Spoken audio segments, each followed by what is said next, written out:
Ek sit vandag met hierdie opgewondenheid binnekant my. Ek is soos 'n klein dogtertjie vandag. Dink 'n bietjie terug aan toe 'n klein dogtertjie of 'n seentjie was. Weet, maar ons gaan na oupa en ouma kuier, of ons gaan seet, of ons gaan wildtuin toe, of waar ook al ons heen gegaan het. Jy sit met 'n afwagting in die kar terwyl die bestuurder die voertuig bestuur. En kort en het ons gesê, is ons amper daar, is ons amper daar. Soveel so dat ons ouers geïrriteerd geraak het met ons, wil sê, hou net 'n rukkie uit, ons is amper daar. En as jy sekere tekens, as jy ouer word, sien jy sekere tekens in die paaie van, nou weet ons is amper daar. Ek onthou as ons na my ouma hulle toe gery het by die see, dat jy by sekere plek kom, naby my ouma hulle, het jy dit geruik. En sodra jy vir Sappie geruik het, weet jy, ons is amper daar, nog net so 10 kilometer, dan is ons daar. Maar vanoggend word ek wakker met hierdie opgewondenheid binnekant my. En die eerste ding wat in my gedagtes opkom is, miskien is vandag die dag. En in my ore hoor ek hierdie oefengeluide, soos wat ons baie keer as jy jou musiek, jou klankstelsel inoefen, maak jy seker die klanke is reg, jy maak seker die klavier of die gitaar of die dromme is reg, maak seker die mikrofone is reg. En so hoor ek in my ore hierdie geoefenry van die trompette. En julle, ek sit met hierdie afwagting binnekant my, is vandag miskien die dag.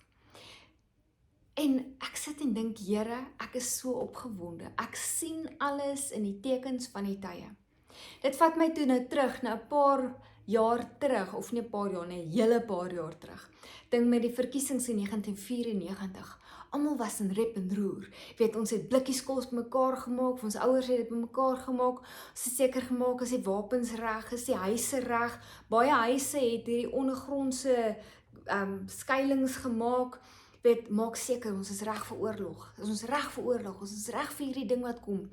2000 aangebreek en almal het weggesê, ek wil die aankoms van die millennium is hierso, die Here gaan nou kom, voor die einde van die jaar, voor die jaar 2000 aankom, op daai 1 Januarie, gaan die Here kom, ons moet seker maak, ons is reg, die blikkies kos is reg gemaak, weet, mense het seker gemaak, hulle het genoeg olie, hulle het seker gemaak, hulle het genoeg kos, alles is reg gemaak.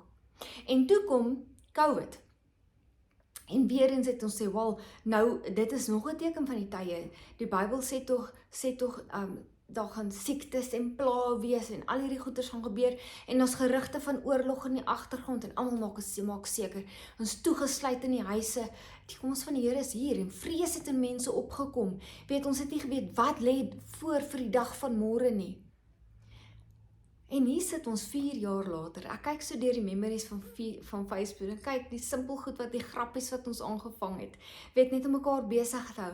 Ek dink terug aan daai lekker bonding tyd in ons families, daai tyd wat regtig waarde toegevoeg het tot ons lewe, miskien tyd wat ons regtig nodig gehad het as gesinne, net om weer by mekaar uit te kom. En die jare het net aangestap nou weer en ons sit hierso en dit is weer net, ons is net weer in hierdie een groot ratreis. En ons raak moeg en ons weet nie waarvoor ons meer kans sien nie. Ons sê, maar Here, ek kan nie meer nie, ek sien nie meer kans vir hierdie ding nie. En omstandighede oorweldig ons net, ons weet nie meer wat om te doen nie. Ons sien die dinge wat besig gebeur, ons sien die oorlog, ons sien al hierdie laaste dinge wat die Bybel van praat.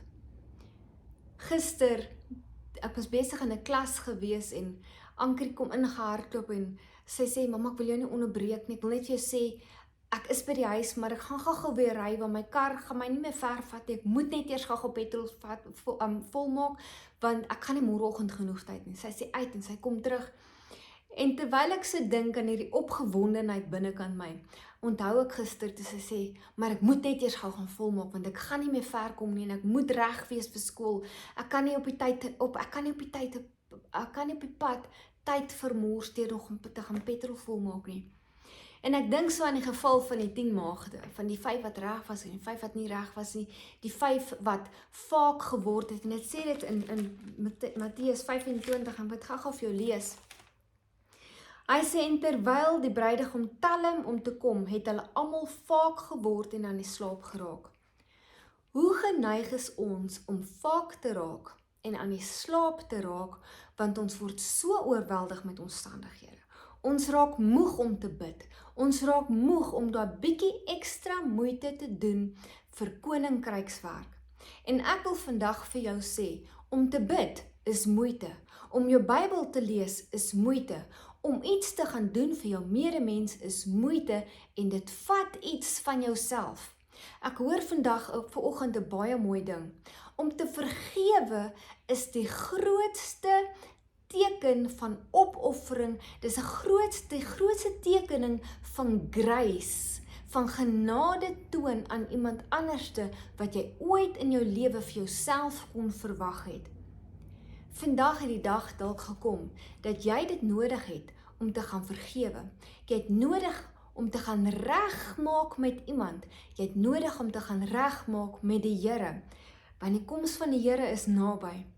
En hy gaan nie vir jou vra, my kind, is jy reg nie? Hy sê, ek is hier, is jy reg? Hoor die geoefen van die trompette in die hemels weergalm, want die tyd gaan kom waar die trompette gaan blaas, en dan moet ons reg wees. Ek het nou eendag gesê, daar's 68% van die wêreldse populasie wat sê hulle is nie Christen nie, wat ander gode dien, wat ander godsdienste volg. En slegs 'n klein porsie van hierdie mense verklaar hulle selfs as Christene. Ek wil vandag vir jou vra, is jou saak reg met die Here? En ek sal aanhou hier op hamer, want dit is 'n passie hier binnekant my. Is jy reg om die Here te ontmoet? Is jy reg om die hemelpoorte in te stap met 'n worship en 'n halleluja? Wat pak jy in jou tassie vandag in, behalwe onvergewensgesindheid, behalwe kwaad, behalwe haat, behalwe al daai dinge wat jy sê, ek weet my saak is nie reg nie. Ek weet my dinge is nie reg nie, so gee my tyd om net 'n bietjie te gaan regmaak. Gee my kans om nog net 'n bietjie te werk aan hierdie verslawing wat ek het. Gee my tyd net om bietjie reg te maak, want ek sit met soveel goeders hier binnekant my wat ek nog moet regmaak. As ek reg is, sal ek kerk toe gaan. As ek reg is, sal ek na die Here toe gaan. Die Here gee vandag vir jou 'n ekstra kans, want jy weet nie of jy vanaand gaan sien nie, of dit nou vandag is, en of dit môre is, en of dit voor die einde van Desember is, of wanneer ook al, die koms van die Here is naby. En hy soek jou, hy roep jou by jou naam, maak reg.